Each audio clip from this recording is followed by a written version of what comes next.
As a CASA, when we look through one lens, what is in the best interest of that child right now at this point in their life, at this point in their case, we want to see, is this a consistently safe? Is this a consistently stable? Is this a consistently nurturing environment? I've had two families, one for 4 years and one for 3 years now. They know that I'm there, they know that I know their story, and they don't have to keep re-explaining their situation. And the kids know me and they're comfortable with me, and I feel that's probably one of the biggest things that a CASA can provide, is that I'm going to be there every month for them. You know, the kids that I'm working with right now, they know me. I'm the one, besides the foster parents, I'm the other constant in their lives from the time that I start a case. Here I believe that I'm directly involved in influencing or helping in a determinative outcome to the lives of these young children. My responsibility is to be a voice for these children.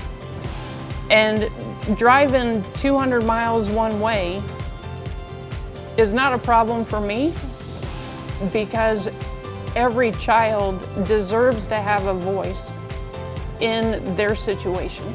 When I first started volunteering and I went to court, I think it was the second time I was in court, and the judge cited my report, and he based a directive on something I had said in that report.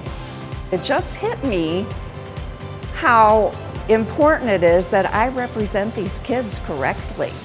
You know, it's their lives, it's the stability of the home they're going to live in, and who's going to make them feel safe, and who's going to take care of them and let them be kids. And 10 years later, you know, it still affects me when they reference my report.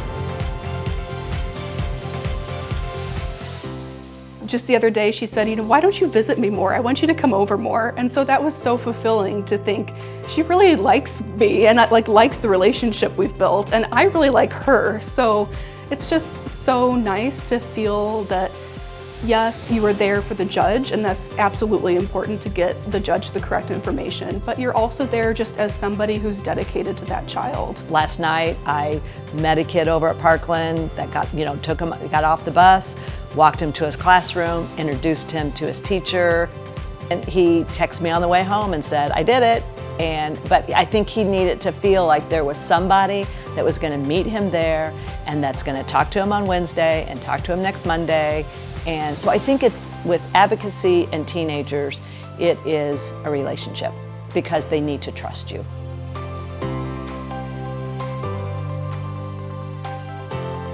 CASA is an advocacy agent not only for the children that we see today, but those children are going to grow up, and those children are going to have children, and it really is an opportunity to break the cycle, to give empowerment, to give these children hope.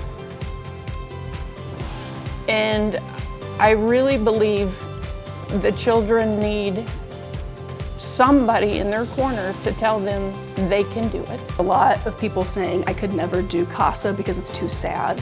And it can be sad. We're not going to sugarcoat what these kids have been through, but when you meet the child, you have an opportunity to change their trajectory and to offer them hope and a direction that they haven't had before.